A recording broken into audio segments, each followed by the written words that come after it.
Hello everyone, welcome to SR study nest. SR study নেস্টে তোমাদের সকলকে স্বাগতম। তো আজকে আমাদের আলোচ্য বিষয় হলো হারুন রশিদ সম্পর্কে আমরা পড়ব। আমরা ইতিপূর্বে বেশ কয়েকটি ক্লাস করেছি একদম সিলেবাস ধরেই। তো তোমরা যারা আগের ক্লাসগুলো দেখোনি অবশ্যই প্লেলিস্ট থেকে দেখে নেবে।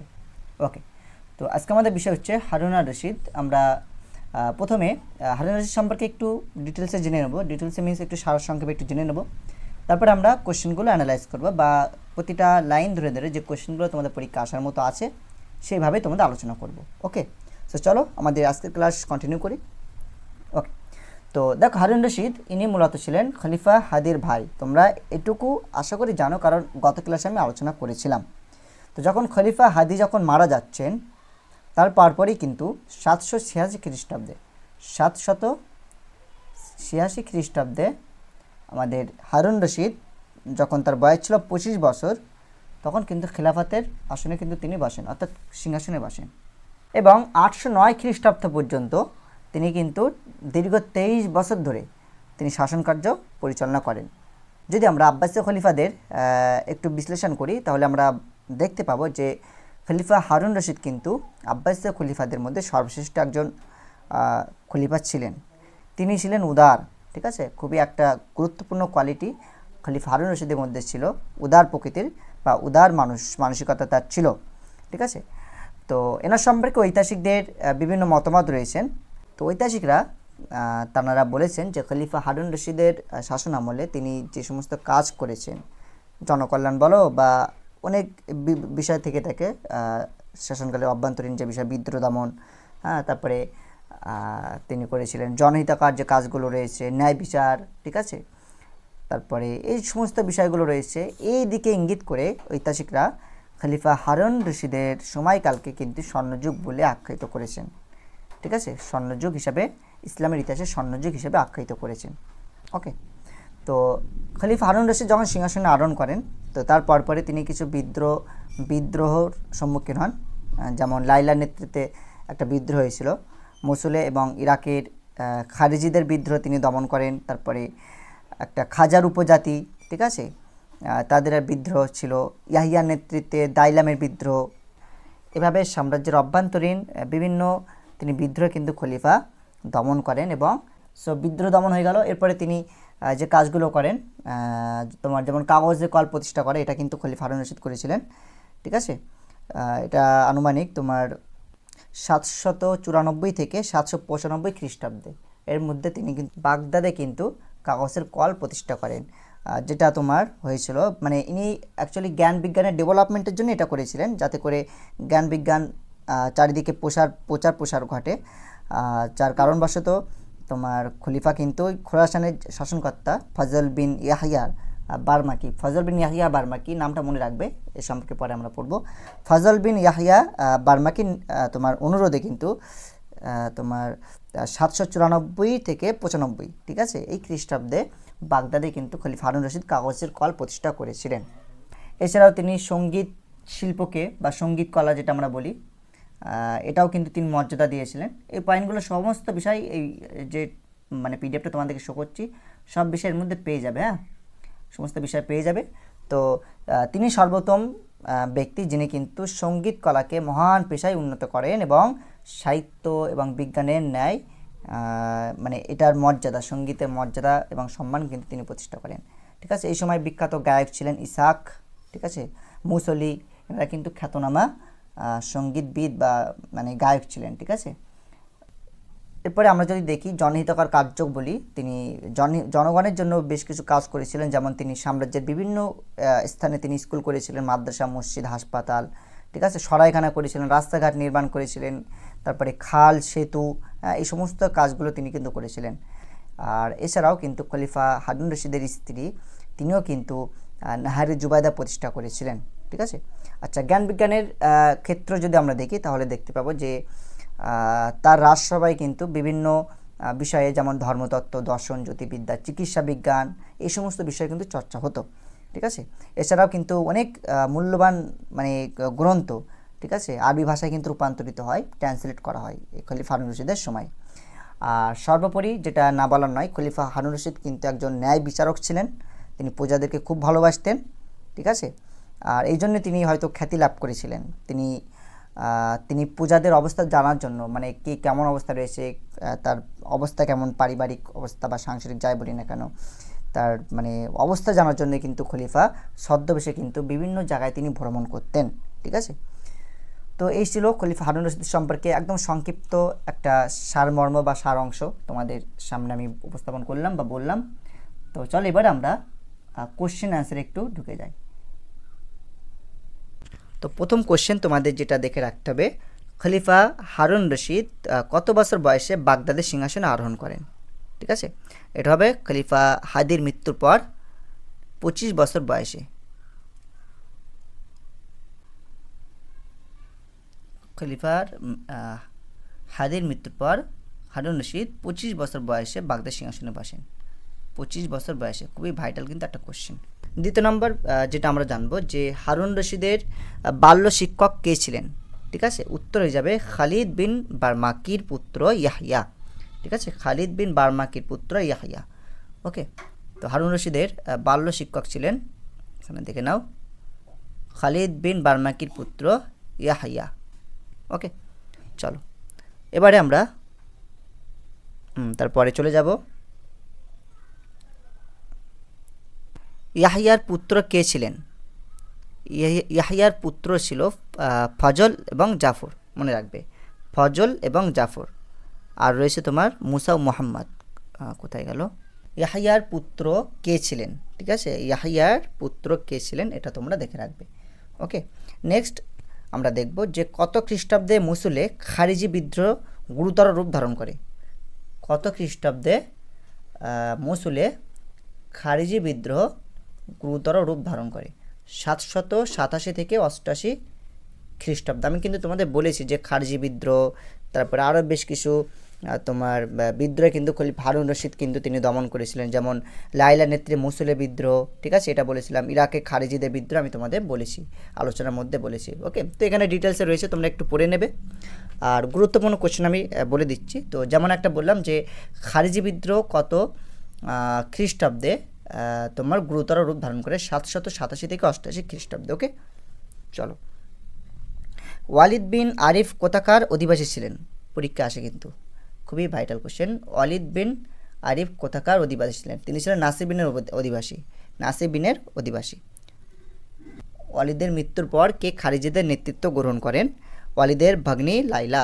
ওয়ালিদের ভগ্নী লাইলা। ওকে,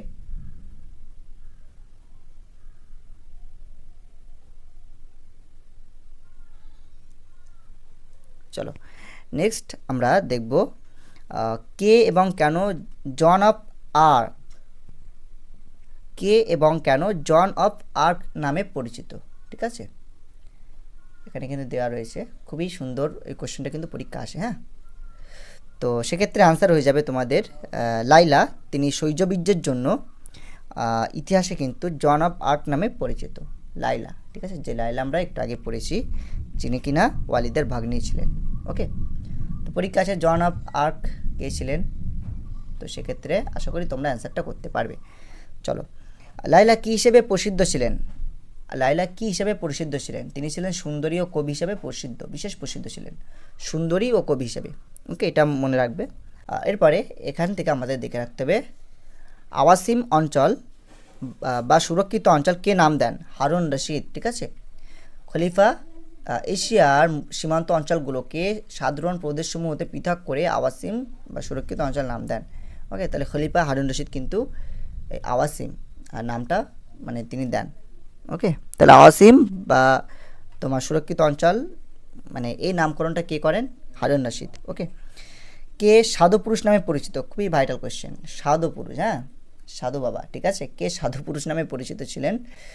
তো এটা কিন্তু তোমাদের পরীক্ষা প্রশ্নপত্রে আসে, ইমাম মুসা আল কাজিম। ওকে, তো এখানে দেখো লেখা আছে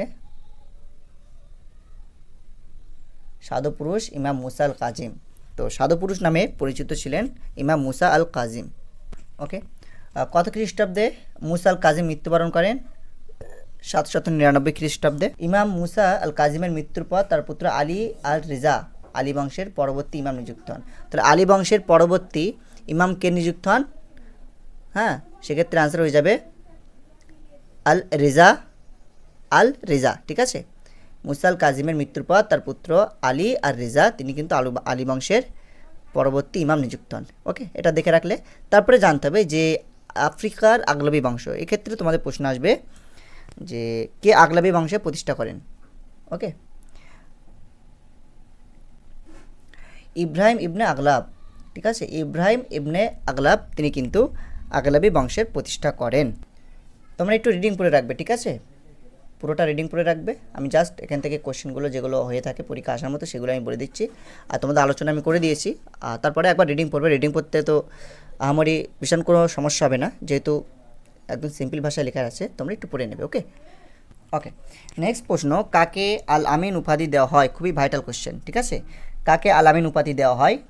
হারুনের পুত্র মোহাম্মদকে। নামগুলো তোমরা যেন গুলিয়ে ফেলবে না, ঠিক আছে। কেন গুলিয়ে ফেলবে না বলছি, কারণ তারপরে আমি আর একটা কোশ্চেন করছি, তো সেক্ষেত্রে যেন নামগুলো যেভাবে বলছি সেভাবে মুখস্থ করে রাখবে, যে কাকে আল আমিন উপাধি দেওয়া হয়? হারুন রশিদের পুত্র মোহাম্মদকে, ঠিক আছে, আল আমিন উপাধি দেওয়া হয়। ওকে, এখানে আছে 791 খ্রিস্টাব্দে হারুন রশিদের মহিষী জুবাইদা ও তার ভ্রাতা ইসার অনুরোধে জ্যৈষ্ঠ পুত্র মোহাম্মদকে আল আমিন উপাধি দিয়ে সিংহাসন উত্তরাধিকারী মনোনীত করেন। এরপরে তার অপর পুত্র আবদুল্লাহকে মামুন উপাধি দেন, ঠিক আছে। ঠিক আছে, তাহলে সেক্ষেত্রে তোমাদের কিন্তু দুটো কোশ্চেন হয়ে থাকে, কাকে আল আমিন উপাধি দেওয়া হয়? হারুন রশিদের পুত্র মোহাম্মদকে। কাকে মামুন উপাধি দেওয়া হয়? আবদুল্লাহকে। কে মুতামিন নামে পরিচিত? হ্যাঁ, কে মুতামিন নামে পরিচিত, এটাও কিন্তু খুবই ভাইটাল কোশ্চেন। কে মুতামিন নামে পরিচিত? মামুনের পুত্র কাসেম, ঠিক আছে, মামুনের পুত্র কাসেম মুতামিন নামে পরিচিত, মামুনের পুত্র কাসেম। আল আমিনকে কোথাকার শাসন ভার দেওয়া হয়? আল আমিনকে দেওয়া হয় পশ্চিমাঞ্চল, ঠিক আছে, পশ্চিমাঞ্চলে শাসনভার দেওয়া হয়। তারপরে কোশ্চেন যেটা দেখবে যে মামুনকে কোথাকার শাসনভার দেওয়া হয়? মামুনকে দেওয়া হয় পূর্বাঞ্চলের। ওকে, মামুনকে দেওয়া হয় পূর্বাঞ্চলের শাসনভার। আর মেসোপটেমিয়ার শাসনভার কার উপর দেওয়া হয়? কাসেমের উপর। তাহলে এই কাসেম কে ছিলেন? কাসেম ছিলেন তোমাদের, আমি একটু আগে বললাম, মামুনের পুত্র, ঠিক আছে। তো কাসেমকে দেওয়া হয় মূলত মেসোপটেমিয়ার শাসনভার। ওকে, চলো এবারে খুবই গুরুত্বপূর্ণ একটা কোশ্চেন আসছে। কত খ্রিস্টাব্দে হারুন হজ করতে যান? ঠিক আছে, হারুন রশিদ কত খ্রিস্টাব্দে হজ করতে যান? 802 খ্রিস্টাব্দে। ওকে, 802 খ্রিস্টাব্দে কিন্তু হারুন রশিদ হজ করতে চান। নাহারে জুবাইদা নামে এই খালটি এখনও তার পুণ্যস্মৃতি বহন করে, এখানে 802 খ্রিস্টাব্দে, ঠিক আছে। দেখো এখানে পুরোটা না পড়লে বুঝতে পারবে না। হজ পালনের উদ্দেশ্যে মক্কায় এসে রাজ মহিষী জুবাইদা জনগণের অপরিসীম পানি কষ্ট লক্ষ্য করে ব্যতীত হন। তিনি তাদের পানি কষ্ট লাঘবের জন্য একটি খাল খনন করেন, এতে 1 লক্ষ দিনার খরচ হয়। সেই খালটা নাহারে জুবাইদা নামে পরিচিত, ঠিক আছে। কত সালে? 802 সালে, যখন তিনি হজ করতে গিয়েছিলেন, ঠিক আছে। তো এতে কত মানে অর্থ খরচ হয়? সেক্ষেত্রে 1 লক্ষ দিনার খরচ হয়, এটা তোমরা মনে রাখবে। আচ্ছা, এরপরে যে পয়েন্ট আছে বাইজেন্টাইনদের সাথে সম্পর্ক, এখানেও কিন্তু বেশ কয়েকটি প্রশ্ন রয়েছে যেগুলো তোমাদের দেখে রাখতে হবে। ওকে, প্রথম প্রশ্ন, খলিফা মাহাদি তার পুত্র হারুনকে কেন রশিদ উপাধি দেন? ঠিক আছে, কেন রশিদ উপাধি দেন? এমনি তো রশিদ হয়নি, তো কেন রশিদ উপাধি পান? তো সেক্ষেত্রে অ্যান্সার করতে হবে বাইজেন্টাইনদের বিরুদ্ধে কৃতিত্বের জন্য মাহাদি পুত্র হারুনকে রশিদ উপাধি দেন। খলিফা মাহাদির পুত্র হারুনকে রশিদ উপাধি দেন কেন? বাইজেন্টাইনদের বিরুদ্ধে কৃতিত্বের জন্য। পরীক্ষা কিন্তু আসবে, অপশান কিন্তু থাকবে তোমাদের, 4টা অপশান থাকবে, সঠিক অপশানটা তোমাদের চুজ করতে হবে। তারপরে যেটা দেখতে হবে, বাইজেন্টাইনের সম্রাজ্ঞী আইরিন কর দানের সত্ত্বে কত বছরের জন্য তিনি শান্তি চুক্তি স্থাপন করেন? 4 বছরের জন্য, ঠিক আছে, 797 সাল থেকে 801। তো কাউন্ট করো, 97 3 100, 800 আর এদিকে 1, অর্থাৎ 4 বছর, 4 বছরের জন্য। ওকে, কত খ্রিস্টাব্দে আইরিন ক্ষমতাচ্যুত হন এবং কে কোষাধ্যক্ষ রাজক্ষমতা দখল করেন? ওকে, তোমাদের কিন্তু একদম পরপর কিন্তু আমি তোমাদের কোশ্চেনগুলো বলে যাচ্ছি, দেখে নাও। 802 খ্রিস্টাব্দে সম্রাজ্ঞী আইরিন ক্ষমতাচ্যুত হন এবং সরকারি কোষাধ্যক্ষ নাইসিফোরাস রাজক্ষমতা দখল করেন। ওকে, পরীক্ষায় কিন্তু আসে 802 খ্রিস্টাব্দে ক্ষমতাচ্যুত হচ্ছেন এবং নাইসিফোরাস তিনি কিন্তু রাজক্ষমতা দখল করেন।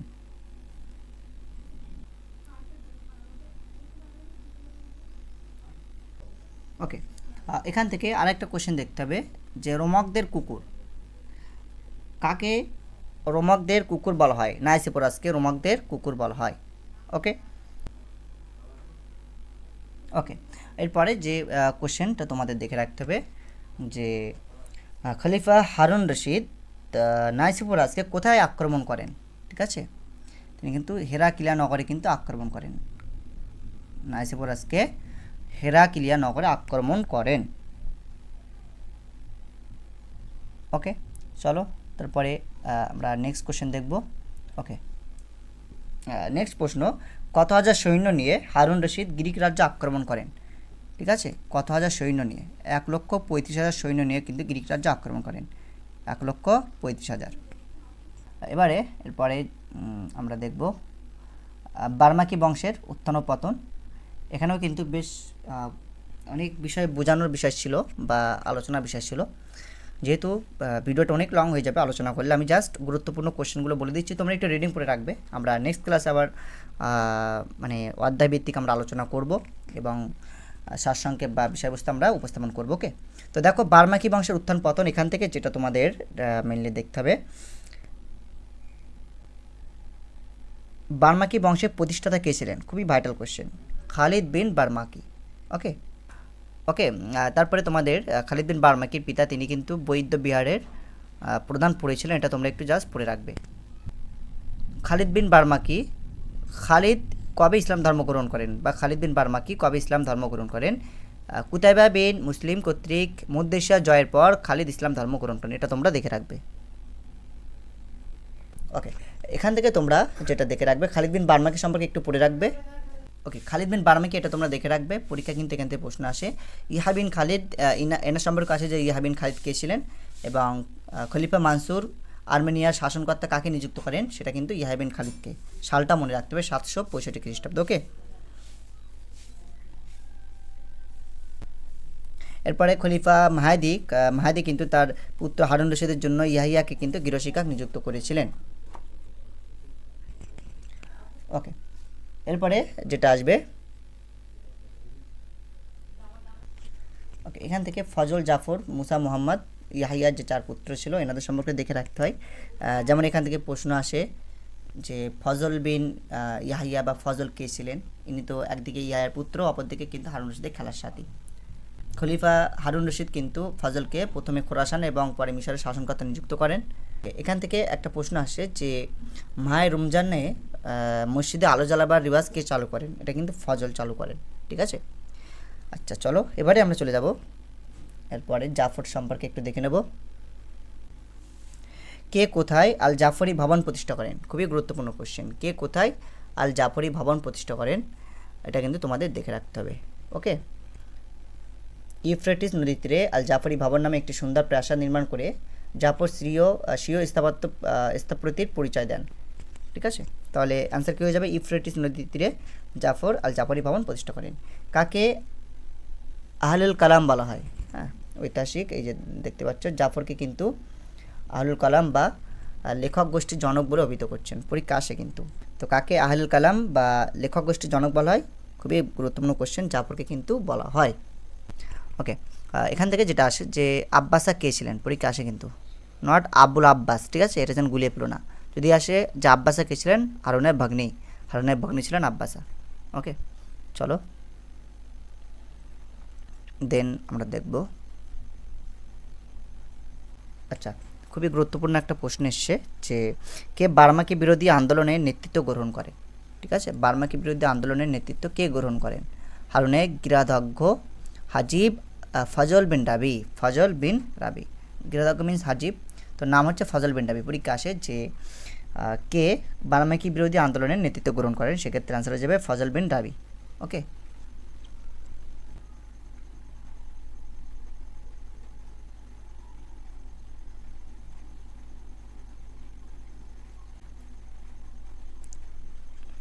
ওকে, তারপরে আমরা যাব। ওকে, খলিফার মৃত্যু এই পয়েন্ট থেকে প্রশ্ন আসে যে হারুন রশিদ কোথায় অসুস্থ হয়ে পড়েন? ঠিক আছে, পারস্যের তুস নগরীর উপকণ্ঠে সানবাদ নামক স্থানে এসে পৌঁছলে হারুন অসুস্থ হয়ে পড়ে। সানবাদ নামক স্থানে, মনে রাখবে, পারস্যের তুস নগরীর উপকণ্ঠে সানবাদ নামক স্থানে এসে খলিফা হারুন রশিদ অসুস্থ হয়ে পড়েন। এবং কখন মারা যান, কখন প্রাণ ত্যাগ করেন, এটাও কিন্তু তোমাদের জানতে হবে। যে সানবাদে 2 দিন অবস্থান করার পর সানবাদে দুদিন অবস্থান করার পর 4ই জমাদিউস সানি 809 খ্রিস্টাব্দে শনিবার খলিফা হারুন রশিদ মৃত্যুবরণ করেন। সানবাদে দুদিন অবস্থান করার পর 4ই জমাদিউস সানি 809 খ্রিস্টাব্দে শনিবার কিন্তু খলিফা হারুন রশিদ মৃত্যুবরণ করেন। ওকে, চলো এবারে এরপরে আমরা দেখব, এখানেও কিছু কোশ্চেন রয়েছে। হানাফি মতবাদ, এই যে বিষয়টা, এটা কে প্রতিষ্ঠা করেন? হানাফি মতবাদের প্রতিষ্ঠা ছিলেন ইমাম আবু হানিফা। ওকে, ইমাম আবু হানিফা হানাফি মতবাদের প্রতিষ্ঠা করেন। ওকে, এখান থেকে আরেকটা বিষয় দেখে রাখবে যে হানাফি মতবাদের প্রকৃত প্রতিষ্ঠাতা কে বা কাকে বলা হয়? আবু ইউসুফ। ঠিক আছে, প্রকৃত প্রতিষ্ঠাতা যখন আসবে তখন আবু ইউসুফের টিক মারবে। ওকে, এবারে দেখব যে আব্বাসীয় খিলাফতের স্বর্ণযুগ হিসাবে তার রাজত্বকালকে গ্রহণ করেছেন। পরীক্ষা আসে যে কার রাজত্বকালকে আব্বাসীয় খিলাফতের স্বর্ণযুগ বলা হয়। হ্যাঁ, সেক্ষেত্রে হারুন রশিদের খেলাফত কালকে এটা কিন্তু তোমাদের উল্লেখ করতে হবে। ওকে,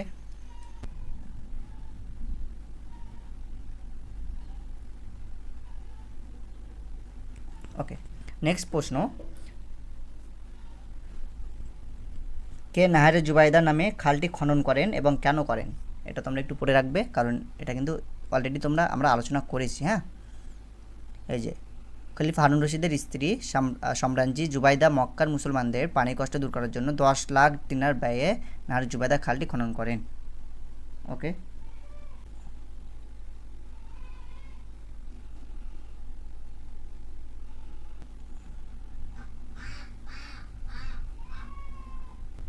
ওকে, এরপরে যেটা দেখতে হবে তোমাদের, খলিফা হারুন রশিদের প্রেমিকা কে ছিলেন? পরীক্ষা কিন্তু আসতে পারে, সেক্ষেত্রে হয়ে যাবে রোমান রমণী হেলেন। ঠিক আছে, রোমান রমণী হেলেন, তিনি কিন্তু খলিফা হারুন রশিদের প্রেমিকা ছিলেন, সেটা আমরা এখানে উল্লেখ পাচ্ছি। ওকে, এরপরে যেটা তোমাদের জানতে হবে, খলিফা হারুন রশিদ তিনি ইব্রাহিম মুসলি, যিনি একজন গায়ক ছিলেন, তো ইব্রাহিম মুসলিকে তিনি মাসে কত দিরহাম ভাতা দিতেন? 10,000 দিরহাম। ঠিক আছে, 10,000 দিরহাম কিন্তু ভাতা দিতেন। ওকে, আর এখানে একটা বিষয় রয়েছে, এটাও দেখে রাখতে পারো যে 15,000 দিরহাম তিনি পুরস্কার ছাড়াও তিনি প্রতি মাসে কিন্তু 10,000 ভাতা দিতেন। 15,000 দিরহাম তিনি পুরস্কার দিয়েছিলেন, এছাড়াও কিন্তু প্রতি মাসে 10,000 করে তিনি ভাতা দিতেন। এরপরে কাগজে কল প্রতিষ্ঠা, যেটা আমি তোমাদের আলোচনার মধ্যে বলেছি, এটা এখানে রয়েছে, এটা তোমরা পড়ে দেখে নেবে। ওকে, তারপরে তোমাদের যেটা দেখতে হবে,